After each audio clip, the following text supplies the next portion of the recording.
नमस्कार। हमारे खास कार्यक्रम आपका जन सदन में आपका स्वागत है। दरअसल उत्तराखंड की मूल की महिलाओं के 30% क्षैतिज आरक्षण पर अदालत की रोक के बाद सियासत गर्मा गई है, जिसको लेकर विपक्ष जो है वो सरकार पर हमलावर है।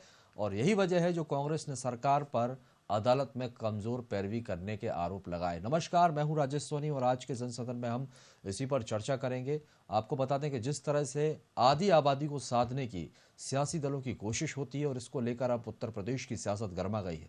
सरकार अब इस फैसले को लेकर सुप्रीम कोर्ट जाने की बात कह रही है और उधर भाजपा का ये कहना है कि सरकार कोई ना कोई रास्ता जरूर निकालेगी। आपको बता दें कि उत्तराखंड में सियासी दल आधी आबादी के को वोट बैंक के तौर पर देखते हैं और यही वजह है जो महिला आरक्षण को लेकर सत्ता पक्ष और विपक्ष आमने सामने आ गए हैं। इसी को लेकर प्रतिक्रियाएं भी सियासी निकलकर सामने आ रही हैं। पहले हम आपको वो प्रतिक्रियाएं सुनवाते हैं सत्ता पक्ष और विपक्ष की, उसके बाद हम चर्चा को आगे बढ़ाएंगे। सुनिए जरा क्या कुछ कहना है सियासी दलों का। देखिए, माननीय न्यायालय के किसी भी निर्णय पर कोई इस प्रकार की प्रतिक्रिया नहीं की जा सकती, लेकिन हमारी प्रदेश की सरकार महिलाओं को सम्मान देने और उन्हें आरक्षण देने के प्रति संकल्पबद्ध है और निश्चित रूप से सरकार माननीय उच्चतम न्यायालय जाने का मन बना रही है। सरकार के अधिवक्ताओं ने ढंग से सुप्रीम हाई कोर्ट में इसमें पैरवी नहीं की, जिसका ये नतीजा है। और मेरा ये मानना है कि लंबे समय से ये आरक्षण चल रहा था, हमारी बहनों को नौकरियों में आने का मौका मिला था। और जो ग्रामीण क्षेत्र में जहां अधिकतर महिलाएं रहती हैं, पुरुष वहां कम हैं, महिलाओं को अपनी बातें इन अधिकारियों तक पहुंचाने में आसानी थी। ये बहुत बड़ा धक्का है। सरकार को अध्यादेश लाना चाहिए और जो फैसला हाई कोर्ट से आया है इसके लिए उच्चतम न्यायालय में अपील करनी चाहिए। तो बहरहाल आपने यहाँ पर सियासी दलों की प्रतिक्रियाएं सुनी और किस तरह से विपक्ष जो है अब मामले को लेकर सरकार को घेरने की कोशिश कर रहा है। अब सरकार के पास इसके बाद क्या रास्ता हो सकता है, इस पर हम चर्चा भी करेंगे। कई मेहमान हमारे साथ हैं। मेहमानों का परिचय पहले मैं आपसे करवाता हूँ। अमेंद्र विष्ट जी हैं जो कि आप पार्टी का पक्ष रखेंगे, आपका बहुत बहुत स्वागत है। सीमा डोरा जी भारतीय जनता पार्टी का पक्ष रखेंगी, मैडम आपका भी बहुत स्वागत है। और साथ ही मोहन काला जी हैं जो कि कांग्रेस के प्रवक्ता हैं, कांग्रेस पार्टी का पक्ष रखेंगे। सर आपका भी स्वागत है। आप सभी मेहमानों का स्वागत करते हैं, लेकिन पहला सवाल मैं यहाँ पर सीमा डोरा जी आपके पास आना चाहूँगा। मैडम सरकार आपकी है और जाहिर सी बात है जिस तरह से देखा जाता है ये जिम्मेदारी सरकार की है। आधी आबादी को साधने की कोशिश हमने देखा है कि किस तरह से चुनाव में होती रही है और एक भाजपा का एक मजबूत वोट बैंक भी माना जाता है। लेकिन यहाँ पर आरक्षण की जब बात आती है, मामला कोर्ट में पहुंचता है और कोर्ट में ठीक तरीके से पैरवी नहीं की गई। यही वजह है जो कांग्रेस ने 30% आरक्षण पर रोक लगा दी। क्या विपक्ष का ये आरोप सही है? क्या वाकई पैरवी ठीक से नहीं हो सकी?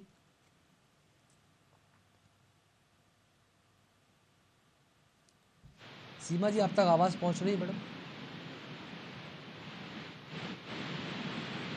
सीमा जी आप सुन पा रहे हैं? चलिए एक बार फिर सीमा जी से जुड़ने की कोशिश करेंगे क्योंकि तकनीकी खराबी के चलते उनसे संपर्क नहीं हो पा रहा है।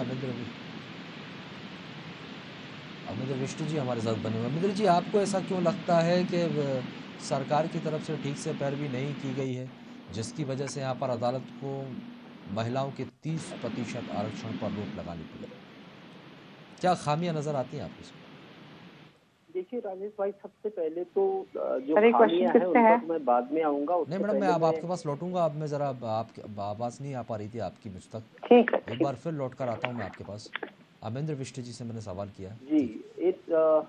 इसकी खामियों को लेकर के मैं चर्चा करूंगा, लेकिन उससे पहले इस बात का उल्लेख करना जरूरी है कि उत्तराखंड राज्य का जो गठन हुआ, उत्तराखंड का जो निर्माण हुआ, उसके लिए हमारे उत्तराखंड की महिलाओं ने, हमारी माताओं ने, बहनों ने प्रताड़नाएं झेली है, यहाँ तक कि गोलियां खाई है। उनका जबरदस्त शोषण भी आंदोलन के दौरान सत्ता में जो ताकतें थी उनके द्वारा हुआ है।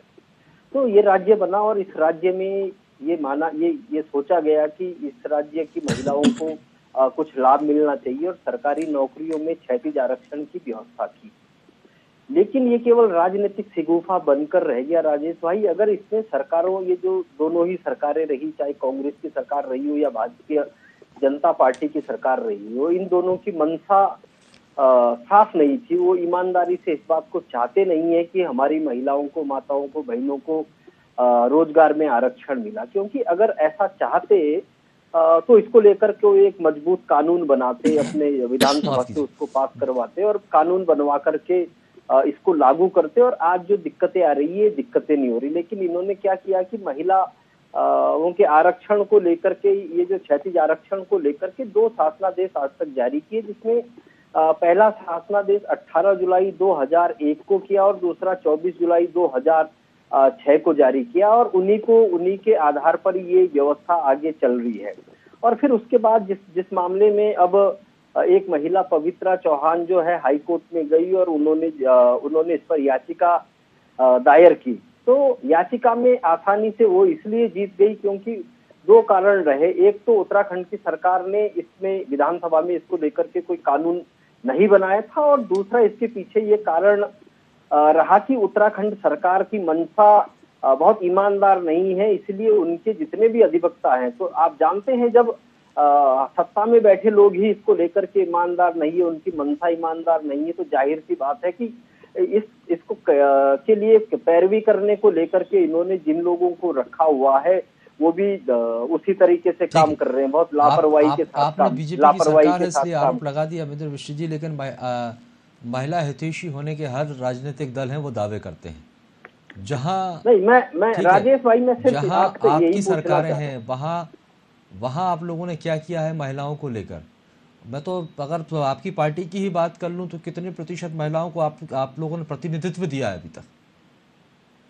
देखिए, मैं उस पर मुझे आने दीजिए, क्योंकि मामला उत्तराखंड के ये बहुत इंपॉर्टेंट मामला, इसको लेकर के मैं ये कह रहा हूँ कि इसमें कानून बन जाना चाहिए था, जो नहीं बना। जो अब तक जो भी सत्ता में राजनीतिक दल रहे उनकी मंशा पर सवाल उठता है। अब आपने दूसरा सवाल किया कि मैं जिस राजनीतिक दल से जुड़ा हुआ हूँ उस राजनीतिक दल में महिलाओं की क्या स्थिति है, तो सबसे पहले मैं बताना चाह रहा हूँ कि सर्वाधिक आप दिल्ली में देख लीजिएगा कि कितने हमारी 70 विधानसभा की सीटें हैं, और चूंकि उत्तराखंड में हम बैठे हैं, उत्तराखंड के संदर्भ में और दिल्ली के संदर्भ में हम देखेंगे तो जरा पता कीजिएगा कि उत्तराखंड में इस समय ज्यादा महिलाएं विधायक हैं या दिल्ली में ज्यादा महिलाएं विधायक हैं, तो स्पष्ट हो जाएगा।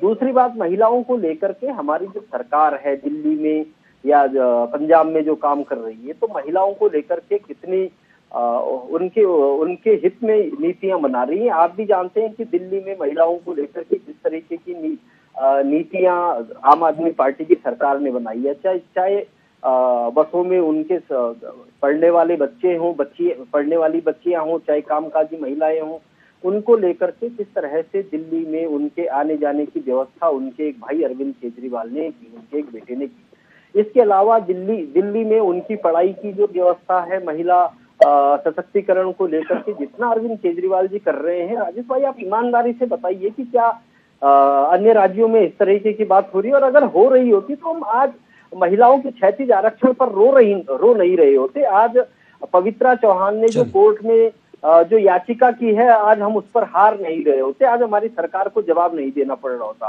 क्योंकि 2 लचीले शासनादेश निकाल करके आप महिलाओं को सशक्त नहीं कर सकते। उसके लिए जाहिर सी बात है आपको कानून बनाना पड़ेगा। आखिर महिलाओं के क्षैतिज आरक्षण पर रार क्यों बनी हुई है? क्या कमी रह गई आप लोगों से? यदि विपक्ष ये आरोप लगा रहा है कि पैरवी आप लोगों की तरफ से ठीक तरीके से नहीं की गई, अध्यादेश पहले नहीं लाया गया, ये सरकार ला सकती थी, कानून बना सकती थी, क्यों? देखिए, उत्तराखंड की महिलाएं अपने सीमित दायरे और सामाजिक रूढ़िवादिता के बावजूद समस्या के समाधान करते हुए हर लड़ाई में अग्रिम पंक्ति में रही हैं। ये आपको भी पता है, चाहे वो किसी भी तरह की चुनौती हो, पहाड़ की महिलाएं सबसे ज्यादा स्ट्रांग होती हैं। हर आंदोलन को उन्होंने मुकाम पे पहुंचाया, वो चिपको आंदोलन हो या आपका सत्याग्रह हो या पेशावर कांड हो, हर जगह हमारी पहाड़ की महिलाएं सदा साथ रही। और जब आंदोलन की बात करें तो वाकई अगर आज हमने उत्तराखंड हासिल किया है तो वो महिलाओं के दम पर ही हासिल किया है। अब आप आते हैं हाई कोर्ट की बात की, भारतीय जनता पार्टी ने, क्योंकि भारतीय जनता पार्टी हमेशा जो है वो महिलाओं को सम्मान देती आई है और महिलाओं के दम पर ही हम राजनीति करते हैं, ज्यादातर महिलाओं को सम्मान देते हुए। बाकी पार्टियां तो क्या करती हैं, बोलती जरूर है 40% देंगे 40% देंगे, जब देने की बात आती है तो मात्र 4 सीटों पे सिमट जाते हैं लोग। तो ये लोग सिर्फ बातें करते हैं, सिर्फ बातें करना आता है इनको। इनकी कथनी और करनी में फर्क होता है। आप हाई कोर्ट की बात करिए सर, हमने बड़े ही शिद्दत से लड़ा, लेकिन हाई कोर्ट ने जो ये फैसला आज सुना दिया उस पर हम भी सेटिस्फाइड नहीं है। और हम लोगों ने पूरी कोशिश कर ली है कि हम इसको सुप्रीम कोर्ट में लेके जाएंगे। और अध्यादेश क्या प्लान है आपके पास, आगे अध्यादेश की तैयारी क्या करेंगे आप? जी वही कह रही हूँ, अध्यादेश की तैयारी तेज कर दी गई है और कार्मिक विभागों में भी अलग अलग स्थानों पर हमने किस तरीके से विकल्प बनाए जाए उसकी तैयारी करी है। तो आप ये कतई मत सोचिए कि सरकार इस पक्ष में नहीं है। सरकार बहुत ही सीरियस है इस मामले में, क्योंकि महिलाओं की बात है। 50% आप वोट बैंक को छोड़ दीजिए, महिलाओं का अधिकार है। बाद में वोट बैंक आता है, पहले सिर्फ आप ये राज ही महिलाओं का राज्य है एक तरह से। क्योंकि जब चुनाव होते हैं तब बड़े बड़े दावे वादे कर दिए जाते हैं किस तरह से साधा जाए, और उसके बाद अभी इतना समय चुनाव निकलने के बाद फिर इस तरह की स्थितियां क्यों बनती हैं? वो दावे और वादे फेल क्यों होते हुए नज़र आते हैं कि जनता को अपने हक की लड़ाई के लिए ज़मीन पर उतरना पड़ता है, विपक्ष को एक मौका मिलता है सरकार को घेरने का। विपक्ष तो हमेशा ही घेरता रहता है, जितने मर्जी अच्छे काम कर लो। विपक्ष के बोलने से पहले ही हमने कह दिया कि हम सुप्रीम कोर्ट जाएंगे, हम अध्यादेश लाएंगे, हमने तो पहले ही बात कह दी। अब इनको कुछ ना कुछ तो कहना है ना, क्योंकि विपक्ष में है तो कुछ ना कुछ तो बोलेंगे। काम तो ये कुछ करते नहीं है, सिर्फ बोल देते हैं। एक टिप्पणी तो जरूर डालनी इन्होंने। आम आदमी पार्टी के प्रवक्ता बहुत बड़ा, अरे हम लोग ये हमारे केजरीवाल जी ये कर रहे हैं। बिल्कुल कि आपके केजरीवाल जी ने, सैल्यूट करती हूँ मैं उनको, पिंक बार खोली महिलाओं के लिए, महिलाओं को शराब पीना सिखा दी। हमारे जो संस्कृति में नहीं था, भारतीय संस्कृति में शराब पीना, आपने वो बिल्कुल उसको कह दिया कि अरे ऑफिशियल हो गई शराब, आइए और शराब पीजिए। आप क्यों नहीं करेंगे महिलाओं के लिए? ये करा आपने महिलाओं के लिए। जगह जगह आप शराब खोल दिए। तो आपको ये सोचना चाहिए, आज सबसे ज्यादा महिलाएं हमारे ही सरकार में, सबसे ज्यादा महिलाएं हमारे संगठन में आपको मिलेंगी। तो आप, भारतीय जनता पार्टी ने हमेशा महिलाओं का सम्मान किया और करती रहेंगे। और आज राष्ट्रपति भी भारतीय जनता पार्टी के ही तहत वो बने हैं। ठीक है, हमारी मोहन काला जी, आप ठीक है मैडम। मोहन काला जी, आपसे पूछना चाहूंगा, आपको कहाँ कमी दिखाई देती है सरकार की पैरवी में? देखिए, कहीं ना कहीं अगर मैं आपसे बात कहूँ तो कहीं ना कहीं आप क्या लगता है कि यदि 30% आरक्षण पर अदालत की तरफ से रोक लगाई गई है, ये सरकार की गलती की वजह से हुआ है या सरकार निश्चित तौर पर अगर सरकार मजबूती के साथ पैरवी करती, सरकार मजबूती से अगर इस पर जो है अपना फैसला लेती, या समय रहते 1 साल 5 महीने सरकार जो है सोई रही, आपको शासनादेश की, आपको अध्यादेश की याद नहीं आई, आपको कानून की याद नहीं आई, सिर्फ चुनाव में आप लगे रहे और चुनाव में आपने जो है इसको खूब खाया। मोहन जी की आवाज स्पष्ट नहीं आ पा रही है, टीम से चाहूंगा थोड़ा सा मोहन जी की जो आवाज है, जो वॉल्यूम है, थोड़ा सा बढ़ाइए। हेलो जी मोहन जी, सोनी जी आवाज आ रही है? जी बिल्कुल, अब आप अपनी बात पूरी कीजिए सर। निश्चित तौर पर कहीं ना कहीं देखिए सोनी जी, सरकार की कहीं ना कहीं हीला हवाली रही, सरकार का कहीं ना कहीं जो सोया हुआ डिपार्टमेंट का जो सरकार सोई हुई थी, ये कहीं ना कहीं उसका नतीजा है कि सरकार 1 साल 5 महीने तक ना तो अध्यादेश के बारे में विचार करती है, ना ही सरकारी अधिकारियों से इस विषय पर कोई चर्चा करती है। आप देखिए कि किस तरीके से उत्तराखंड की मातृशक्ति ने इस उत्तराखंड राज्य को बनाने का काम किया, पाने का काम किया, और उत्तराखंड की मातृशक्ति ने, नौजवानों ने, उत्तराखंड के कर्मचारियों ने, उत्तराखंड के हर एक आम जनमानस ने जिस तरीके से भारतीय जनता पार्टी की बातों पर विश्वास कर इनको जनादेश देने का काम किया, तो सरकार का कर्तव्य बनता था। आप इससे पहले 5 साल सरकार में रहे, तब आपको अध्यादेश की याद नहीं आई, और अभी भी आप देखिए लंबा समय चुनाव बीत जाने के बाद हो गया और आपको अभी भी अध्यादेश, अगर वो ये कह रहे हैं कि अध्यादेश हम लाएंगे और हम सुप्रीम कोर्ट का रुख करेंगे, ये तो सरकार का खुद का कहना है।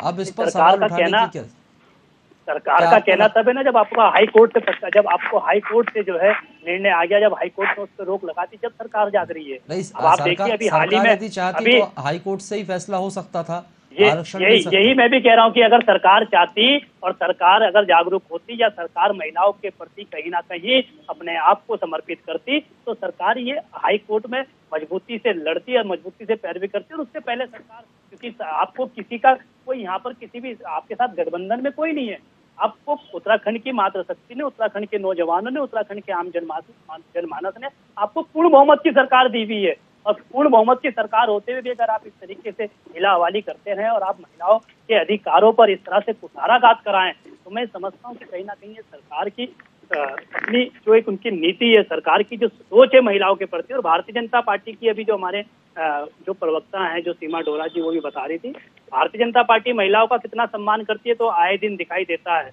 आए दिन जिस तरीके से खबरों में आता है कि आज महिला के साथ यहाँ पर भाजपा नेता द्वारा इस तरह का व्यवहार होता है, आज भारतीय जनता पार्टी के द्वारा किस तरीके से सम्मान महिलाओं का किया जाता है, ये सीमा जी अच्छी तरीके से महिलाएं भी जानती है और उत्तराखंड और पूरा देश जानता है।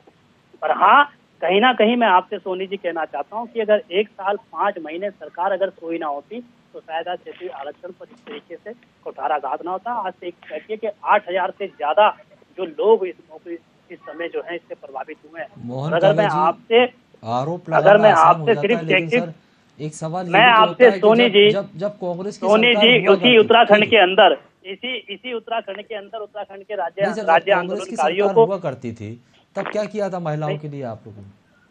ये जो 30% आरक्षण, सोनी जी आपको पता होगा ना कि किसकी सरकार में हुआ। हेलो सर, मेरी आवाज मिल रही है आपको? मेरे को आपकी आवाज मिल रही है, मैं आपसे पूछता हूँ ना, ये जो 30% 30% जो लेकिन आरक्षण आपकी था ये आवाज किस मुझ सरकार तक में हुआ स्पष्ट था? नहीं पहुंच पा रही है, माफी चाहूंगा, एक बार फिर मैं लौटूंगा मैं। ठीक है, मैं सोनी जी आपसे कह रहा हूँ ना कि 2006 में किसकी सरकार थी। आप देखिए 30% आरक्षण जो है वो किसकी सरकार में हुआ, और अगर सरकार 2007 से 12 तक इनकी सरकार रही, उसके बाद इनको इस पर अध्यादेश लाना चाहिए था। 2017 से 22 तक रहे, उस पर अध्यादेश लाना चाहिए था। सरकार अगर अपना कार्य ना कर और दूसरे पे आरोप लगाए तो मैं समझता हूँ कि ये सरकार की मंशा है, और सरकार महिलाओं के प्रति कितनी जागरूक है, महिलाओं का कितना सम्मान करती है, ये महिलाएं भी जानती हैं और आप भी जानते हैं। चलिए मैं अमेंद्र मिश्र जी आपके पास आऊँगा। सर, एक सवाल बहुत अहम ये हो जाता है यहाँ पर कि यदि सरकार की तरफ से ये कहा जा रहा है कि भाई हम अध्यादेश लाएंगे और कानून बनाएंगे, तो अगर सरकार इस पर विचार कर रही तो फिर सवाल खड़ा क्यों हो जाता है? क्या आपको भी यही लगता है यहाँ पर कि अगर सरकार चाहती तो कोर्ट से ही आरक्षण मिल सकता था? मैं तो ये कहना चाह रहा हूँ राजेश जी कि अब सरकार सुप्रीम कोर्ट जाने की बात कह रही है या अध्यादेश लाने की बात कह रही है, तो 22 साल से उनको पहली बार 18 जनवरी 2001 को इस पर इन्होंने शासनादेश दिया, तो आज 22 साल तक क्यों नहीं कानून लेकर के आए? अगर अब लाना है तो आज तक क्यों नहीं किया? इसका मतलब आज तक आपकी मंशा ठीक, आज तक आपकी मंशा अब तक ठीक नहीं थी, एक बात। दूसरी बात मैं ये कह रहा हूँ कि सुप्रीम कोर्ट तो तब जाएंगे जब हाई कोर्ट से क्लियर हो जाएगा। अभी तो हाई कोर्ट ने जवाब मांगा है, आप बात कह रहे हैं कि हम सुप्रीम कोर्ट जाएंगे। अभी तो आपको टाइम दिया है, 11 अक्टूबर तक का टाइम दिया है कि 11 अक्टूबर तक आप हाई कोर्ट में अपना पक्ष रखिए। आप अपना पक्ष रखने के बजाय आप ये कह रहे हैं कि हम सुप्रीम कोर्ट जाएंगे, तो आप 11 अक्टूबर तक पहले पक्ष तो रख लीजिए, उसके बाद सुप्रीम कोर्ट की बात आएगी। दूसरी बात मैं ये कह रहा हूँ कि भारतीय जनता पार्टी की प्रवक्ता हमारी बहन ने कहा कि दिल्ली में पिंक बार खुले हुए हैं। मैं राजेश जी आपको कह रहा हूँ कि आप गूगल करिए और ये लिखिए कि घर घर शराब पहुंचाने का काम जो है किस राज्य की सरकार ने किया। घर घर जो है मोबाइल वैन के माध्यम से कौन से मुख्यमंत्री थे जिन्होंने शराब पहुंचाने का काम किया। आप इनसे पूछिए कि वो कौन सी दिल्ली में भी पूरी रात होम डिलीवरी है सर, क्यों बोल रहे हैं? होम डिलीवरी आज भी है। शराब विषय नहीं है सर, ठीक नहीं, शराब विषय विषय नहीं, महिलाओं का आरक्षण इन्होंने कहा इसलिए कह रहा हूँ मैं। और उनको भी मना किया, ठीक है, ये विषय नहीं है सर, विषय पर बात। इनकी अभी महिलाओं को लेकर के दो बातें मैं और कहना चाह रहा हूँ। आप ये बताइए कि उत्तराखंड में जो सरकार बनी है उसमें मंत्रिमंडल में महिलाओं को प्रतिनिधित्व का रेशियो इनकी सरकार में कितना है, एक बात। दूसरी बात ये बताइए कि अभी इनकी संगठन की जो कार्यकारिणी है वो जम्बो कार्यकारिणी घोषित हुई है, उसमें बहुत सारे लोगों को स्थान मिला है। क्या बता पाएंगे कि उस कार्यकारिणी में कितनी महिलाओं को इन्होंने जगह दी है? और खुद सीमा बहन तो बहुत योग्य प्रवक्ता भी है, उनको क्यों नहीं उस कार्यकारिणी में अब तक किसी महत्वपूर्ण पद पर जिम्मेदारी मिली? तो ये कहने के लिए बहुत आसान है कि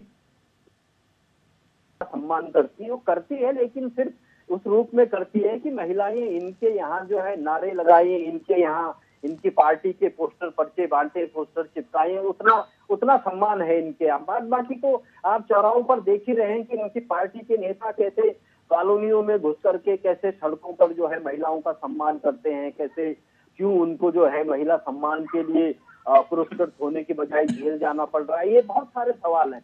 रही कानून को लेकर के बात, ये उत्तराखंड की महिलाओं के हित का जो ये कानून है 30% आरक्षण को लेकर के, सरकार इससे पहले कि सुप्रीम कोर्ट जाए उससे पहले जो 11 अक्टूबर तक जो अपना पक्ष हाई कोर्ट के भीतर रखना है, उस पर सीमा डोरा जी, 11 अक्टूबर तक आप पक्ष रख सकते हैं, तो फिर जरूरत क्या है सुप्रीम कोर्ट जाने की? मामला हाई कोर्ट में ही सुलझ सकता है, हाई कोर्ट ही ये फैसला सुना सकती है वो तो और हम करेंगे, अध्यादेश भी लाया जा सकता है, कानून भी बनाया जा सकता है, और अभी चाहे तो समय है, आप अपने विधि विशेषज्ञों की राय भी ले सकते हैं इस पर। नहीं, वो तो हम करेंगे, जो अभी की फॉर्मेलिटीज करनी है, पर हमने आगे की भी तैयारी कर ली है कि अगर यहाँ बात नहीं बनी तो हम सुप्रीम कोर्ट तक जाएंगे, हम पीछे नहीं हटेंगे। साथ में अध्यादेश भी लाने को हमने तो पूरी की पूरी एक आपको रूपरेखा बता दी कि हमारी ये तैयारी है, तो आप कहीं पर भी ये मत सोचिए कि हम पीछे हैं। क्योंकि पहाड़ की नारी ने हमेशा आंचल को इंकलाबी परचम बनाया है, तो आप पहाड़ की नारी को कतई कमजोर मत समझिए। और रही भारतीय जनता पार्टी की भी जो क्वेश्चन कर रहे थे कि भारतीय जनता पार्टी में अभी देखिए हमारे संगठन में भी सीमा डोरा को नहीं मिला तो क्या हुआ, नीरू जी को तो मिला और महिलाओं को तो मिला। तो देखिए महिला मिलनी चाहिए, महिला एक सीमा डोरा ही नहीं है पूरी पार्टी में, और भी बहुत है, बहुत हमसे भी पुरानी है जिनको मिला, और सीमा डोरा को बहुत कुछ मिला भी है पहले, ऐसी बात नहीं है, राज्य मंत्री रही हूँ मैं। तो आप दूसरों को भड़काने की बातें मत करिए, सिर्फ अपने बारे में सोचिए आप कहाँ पर है। रही महिलाओं की बात, तो महिला बहुत सशक्त है उत्तराखंड की और जानती है क्या करना है, और सरकार भी जानती है की रक्षा के लिए सरकार ये दावा कर रही है कि हम प्रभावित जो कदम है वो उठाएंगे, और दूसरी तरफ विपक्ष इसको लेकर हमलावर है, विपक्ष के कई गंभीर आरोप भी हैं। जाहिर सी बात है, महिलाएं हमेशा से ही सियासत के केंद्र में रही है और सभी राजनीतिक दल खुद को महिलाओं का हितैषी बताते हैं, महिला सशक्तिकरण की बात करते हैं, लेकिन जब इस तरह से सियासत होती है तो सवाल तो खड़े हो ही जाते हैं। बहुत बहुत शुक्रिया बहरहाल आप सभी मेहमानों को हमारे साथ जुड़ने के लिए और बातचीत के लिए। तो आपको बता दें कि महिला सशक्तिकरण और आधी आबादी को साधने की कवायद जो है वो उत्तराखंड में तेज हो गई है, जिसको लेकर महिलाओं के सरकारी नौकरी में 30% आरक्षण को लेकर जो है अदालत हाई कोर्ट ने रोक लगा दी है। अब बस इसी को लेकर आरोप प्रत्यारोप की सियासत देखने को मिली। विपक्ष सरकार पर हमलावर है, विपक्ष के कई गंभीर आरोप हैं। विपक्ष का ये कहना है कि सरकार की तरफ से ठीक तरह से पैरवी नहीं की गई है, जिसकी वजह से कोर्ट ने रोक लगा दी है। और वहीं दूसरी तरफ अब सत्ता पक्ष की तरफ से इसके कई रास्ते खोजने की तैयारियां की जा रही हैं। अब देखना होगा सरकार के पास क्या रास्ता बचता है, क्या सरकार अध्यादेश लेकर आती है या फिर इस पर कानून बनाती है, ये सब देखना बहुत ही दिलचस्प होगा। फिलहाल के लिए बहुत बहुत शुक्रिया और आगे की खबरों के लिए आप लोग लगातार बने रहिए VIP न्यूज़ के साथ।